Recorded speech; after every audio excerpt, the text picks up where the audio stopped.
thing that really struck me was remembering Xander, the character.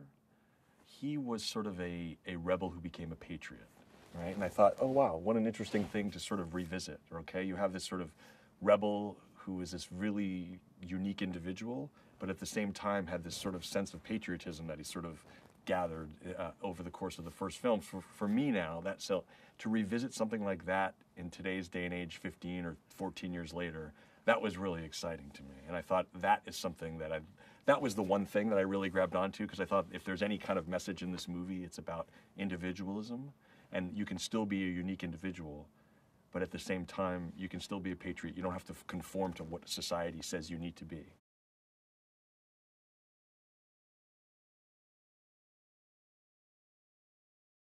We want to have fun. Xander, I want everyone to grab onto Xander and take this ride and have fun. If we're going to have a little bit of a message and there's something to say, great. Let's kind of put that into the DNA of the story and grab onto it. But we had sessions where Jeff Kirschenbaum, Scott and I, and we'd bring Vin in after we kind of hammered through a bunch of stuff, would literally just lock ourselves in for about 5 hours a day. We did that for like 3 straight weeks until we kind of hammered out the story and kind of got it intact. And I would come in with some of the action sequences, like I had seen this jungle gym skiing, and so kind of built together the storyline. And actually, the most fun was knowing that we were going to bring all these other great individuals in. We actually wrote for like, okay, we're going to get Ruby Rose, and we're going to get Deepika, and we're going to get Donnie Yen. Like, so we kind of wrote the characters for them. So it was really fun to see that all come to fruition based on these like 5-hour lock-in sessions we'd have in Jeff Kirschenbaum's office.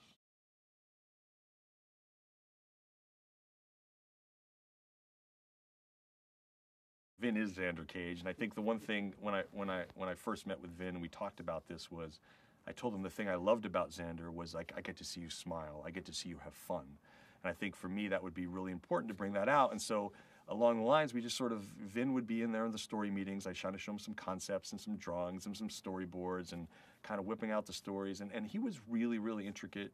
He was really interested.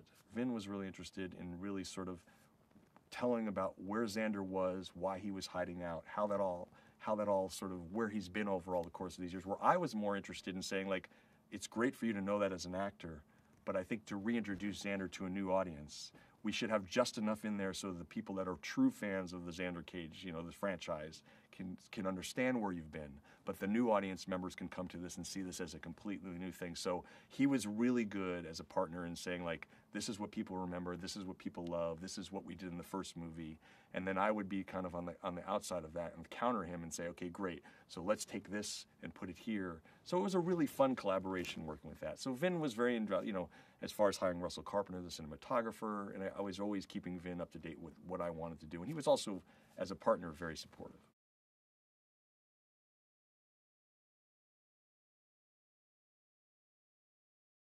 Donnie was this sort of really poised, I guess you can call it wushu martial arts, but like he's a combination of all these different things. But for me, he's such a fine actor. He's a really refined actor and understands drama. So you got this great blessing, and I don't think I've ever seen anyone so uniquely fast as Donnie in his fights, and the way that his combinations and his kicks and all that aspect. So I thought if you take this dynamic personality, and also Donnie has a real sort of serious center.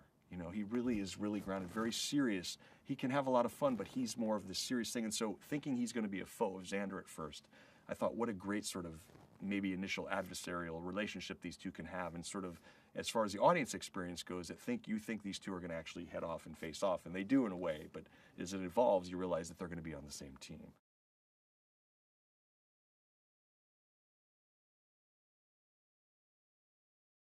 I had seen an audition that she had done with Vin for one of the Fast movies a couple years back when I was looking at her for something else, so her agent had sent me over. So I remembered her and called Vin and said, how about Deepika? And he was like, that was one of the best sort of readings I ever had with somebody in chemistry-wise. So we reached out to her, and which is her dynamic. She's just so, I can't even describe her because she's just so like incredibly graceful, really strong, has a great dramatic flair, and the training that she put herself through for the physicality of what Serena Unger required was really, really interesting to me, because she's such a huge star in India, and to make this commitment to us was exciting.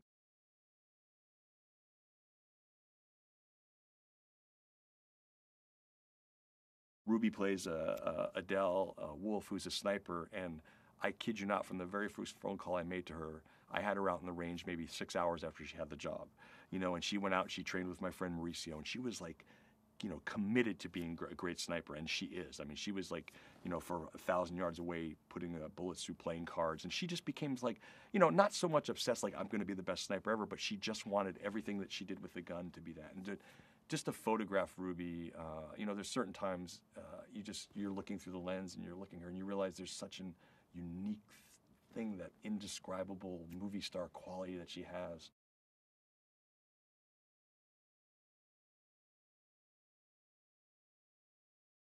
When I was casting the movie and I saw that Nina was coming in, I thought, oh, well, she's reading for Serena, right? And they're like, oh, no, she wants to read for Becky. And, you know, my initial instinct was, well, that would be really interesting. And when she came in, I realized, because I had never met Nina before, her personality is like, she's got a great comedic timing and she's a lot of fun, and she has this like life energy that sort of like emits throughout the room, and you can see it in her friends and everyone that she is. And so to bring that into Becky and to sort of take sort of our cue, you know, take Becky, who is our cue, and sort of see all this technology and have her be the one that kind of gives everyone what they do, but also being sort of dynamic and sexy and a little bit dangerous, and someone who wants to maybe go out in the field but hasn't, to use all that energy, and Nina captured that so well. You know, obviously, to make a long story short, when I saw her in the casting, it sort of opened up my idea of who Becky could be, and Nina was just like, to me, I can't imagine having anyone else play Becky but her.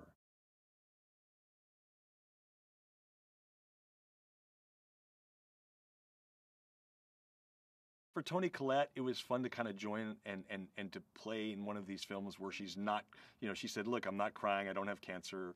You know, she's like, I'm just going to come in here and have fun, and I want to do something really fun with Jane Mark. So when I met Toni here in Los Angeles, we had a great conversation. I know she's just such an incredible actress and has such range.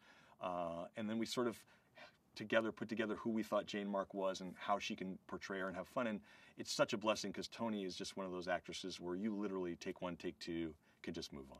Yeah, and you, as a director, you kind of scratch your head. You're like, I got to tell her something, right?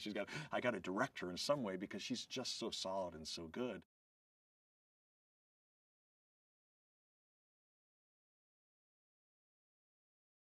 When you prepare well and you sort of figure out where you want to go in the world in your story, and you can take a place like the Dominican Republic and you can make it look like the Philippines, and you can do certain things and sort of make it like, you know, we have a shot of one of our C-17s which is flying over the Nile in Egypt. You know what I mean? And so it says a lot for our team and the pre-production of like, I wanted to make us feel like we were going all over the world. We built this fantastic, beautiful sort of what we call this jungle rave set in this Thai Filipino type temple. We built that in the middle of Toronto, but then we went out in the Dominican. We shot so many exteriors, and we shot up in we shot in Salinas, Dominican, which is really down the tip south in this sort of salt mine. And we played that for what it was, actually. And then we kind of went up to Santo Domingo and around Santo Domingo and Punta Cana, and we made these locations. You know, we made these locations work for us and made us feel like we were going all over the world. And one of my favorite locations is where we did a longboard sequence, which was in the hills of Navarrete, where real longboarders go and take that ride down that long hill in Navarrete. And that was a real fun experience because just bringing our crew and cameras and seeing a helicopter land up there, it was like the first time some of these great villagers had seen that. And I fell so in love with that community that when you see the sequence in the movie, half the community is in the movie as he's longboarding down that hill. I'm like, you're in the movie, you're in the movie, you're in the movie. And it was great. So that communal feel that Xander had in the story was also the communal feel that we had as a crew visiting.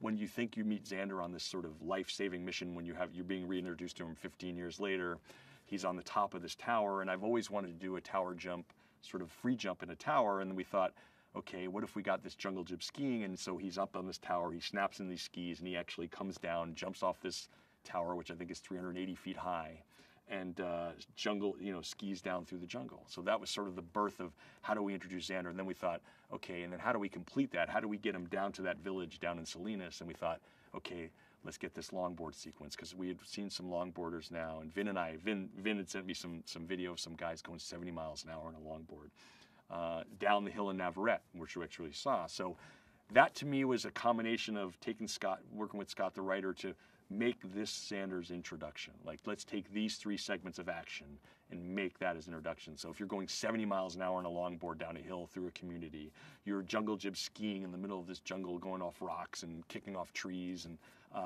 what better way to introduce a character? And again, it's action that you're slightly familiar with as an audience member. You're familiar with the action, but you're not familiar with the settings that these actions are taking place in.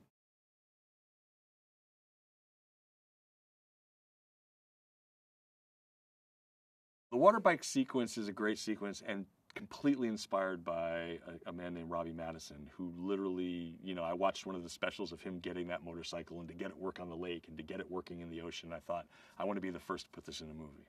I want to be the first to put this in a movie. And so contacted Robbie, talked about the sequences, what was possible. And it's interesting because I thought, oh, with the power we have as movie makers, we'll be able to back up Robbie and we'll get 8 bikes and we'll do this thing. And I will tell you, as you've seen from behind the scenes, bikes were sinking and things were happening. But the great news is, like, all of these sequences, like, it's possible that these things can happen. And that was really important. So that's why we try to do as much practical as we possibly could.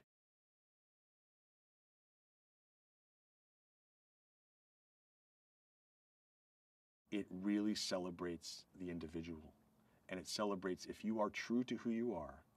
And that's the most important thing in your life, whether you're an extreme sports athlete who jumps off towers and gives free cable to all the people in the poor village, or whether you're, you know, you're struggling with whatever gender you might think you are, don't even know what you are. Like, everyone in this film is an individual that is unique and blessed and loved and embraced. And I think in today's society, if you see that in a film, it's kind of where we all need to go. And I think that's what the zeitgeist of this movie was for me. It's like the celebration of the individual. And collectively, you know, which is sort of a contrastive term, collectively, if we bring all these individuals together, we are so powerful. And that's, to me, what this XXX team is. It's the Donnie Yens, it's the Vin Diesels, it's the Ruby Rose, it's the Deepika Padukones, it's Michael Bisping, it's Tony Jaa, it's Chris Wu, it's everybody, it's Toni Collette. It's like, you can't, you know, I'm probably left somebody out, but it's that combination of those unique individuals that collectively make this incredibly powerful thing. And I think that, to me, is the zeitgeist of what XXX is.